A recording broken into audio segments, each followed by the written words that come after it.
Once upon a time, in a land not too dissimilar to ours, there lived a king. And he was a good king in an age when good was something of an unfashionable rarity. He was very, very wise and very, very powerful. But he was also very, very old, and he realised that for all his great wisdom and his great power, he would soon have to leave his kingdom once and for all, and make the journey to the outside world of infinite darkness. And so, on the eve of his departure, when his physicians had finished all their head shaking, and his wives had wrung as many tears from their eyes as they could, he called his son and heir to his side. "Everything you see is yours to command," he said. "But be advised that better slaves are those who still believe they taste some freedom. Play the tyrant, but you must also inspire love as well as fear."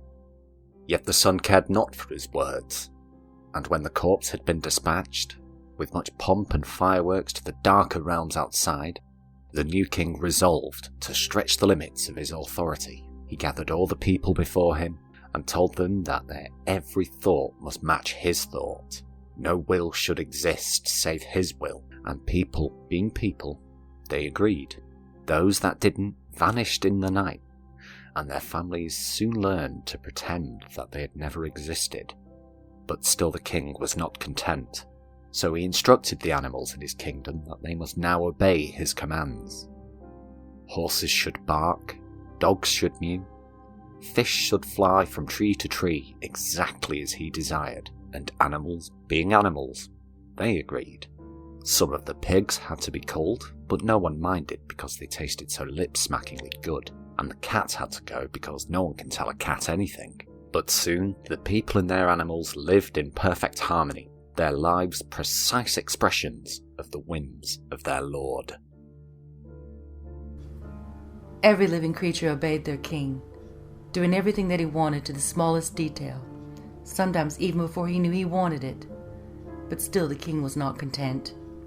Living creatures only made up the smallest number of his subjects. So he gave out further orders. He instructed the waves should crash upon the shore only when he gave the word. He instructed the wind should not blow but suck. Time should not run forwards but backwards or sideways. It took years to persuade them. Soldiers slashed at the waves until their swords were soaked with wave blood. Wind and time were locked in the deepest dungeons until, starving, they gave in. The king ruled the elements, but still he was not content. There was one subject that still balked at his power: music. How the king hated music. Refusing to be constrained, refusing to be disciplined. A small burst of recitative flowering into a fugue without permission, or a cantata breaking out overnight into a fully fledged oratorio. "Will no man rid me of these turbulent tunes?" he cried. And the militia, now trained to obey the merest impulse, took him at his word. They seized the music, every les crochet and minuet, every breve and innocent little semi-breve, and threw them out of the kingdom. They threw them out into the outside world of infinite darkness, and music was banished forever. At last, the king had his own universe. It was his and no one else's. He was happy, and no one dared point out to him that he had exiled the only means by which he could express it. It was then a very quiet land. Birds sat silent in the trees, their beaks now stopped fast, their chirping and tweeting frozen hard in their throats. There was no longer a harmony to time. Seconds would race or trudge forward, or simply come to a listless halt. The waves crashed noiselessly onto the sand. For even within that, there was no trace of music. There was no rhythm to life anymore. And the king's people felt it worst. They had been slaves, but whilst they still had songs of liberty on their lips, they had been happy slaves.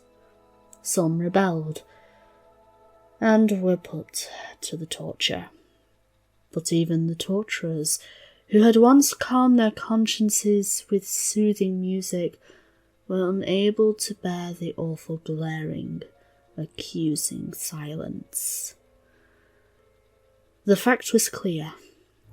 Anything could be born with music, and nothing could be born without it. And the king would sit on his throne in misery.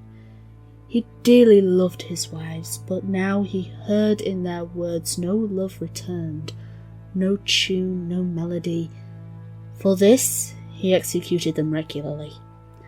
The women he loved, their heads rolling from the scaffolds soundlessly. The king himself, quite alone, weeping for them all quite silent. One morning, the king decided he would pardon music. He drew up a contract, stamped it with his own royal seal. Music was free to return from the outside of infinite darkness. And to bear the good news, he sent several messengers there. Some by hanging, some by stabbing, one or two by slow-acting poison. But none returned, and nor did music. The king was desperate. He called upon his sorcerers, his necromancers, and those who were trained in the forbidden knowledge of music resurrection. But it became obvious that the king himself would have to make a personal appeal to his prodigal son.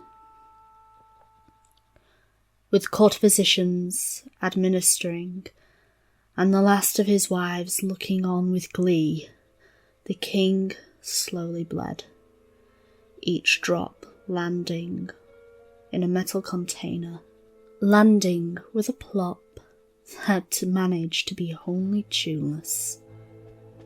And as he wavered between death and life, he stepped into the darkness and called out, "I have been a foolish man.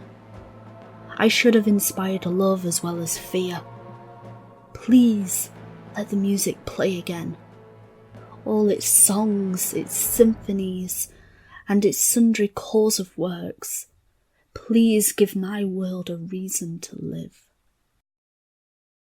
It was 7 days and 7 nights before the king recovered, and he awoke to a miracle. Once more, birds were twittering in the trees, the clocks chimed, and the waves roared. Once more the world had music, and his favourite wife of all stood over him and smiled, and at the tone of her lilting voice he felt once again that she loved him. The people were in celebration, singing in the streets, whatever tunes would come to their heads, and they sang until their throats turned red raw.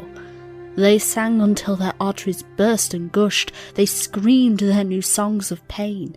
The king watched in horror as the birds fell dead in the street, as the waves struggled limply and then were drowned by the seas beneath them. He heard his infant son cry out his last, his face bitten off by the savage lullaby. The lilting voice of his wife that he had loved so much grinned at him cruelly for wrapping itself around her throat and throttling her silent. The music raced through the kingdom, sparing none its terrible beauty. But as the bodies of his subjects fell to the ground, their death rattles sounded like the rhythm of a perfect drum. And the music at last came for the king. "Why?" he asked. "Because we have been to the outside world," the music replied. "We have seen infinite darkness, and we have learned that we need not only inspire love, but fear. And with a sound of brass and strings so beautiful, it stopped the king's heart. The music swallowed him up whole, and became the new and dreadful lord of the entire world."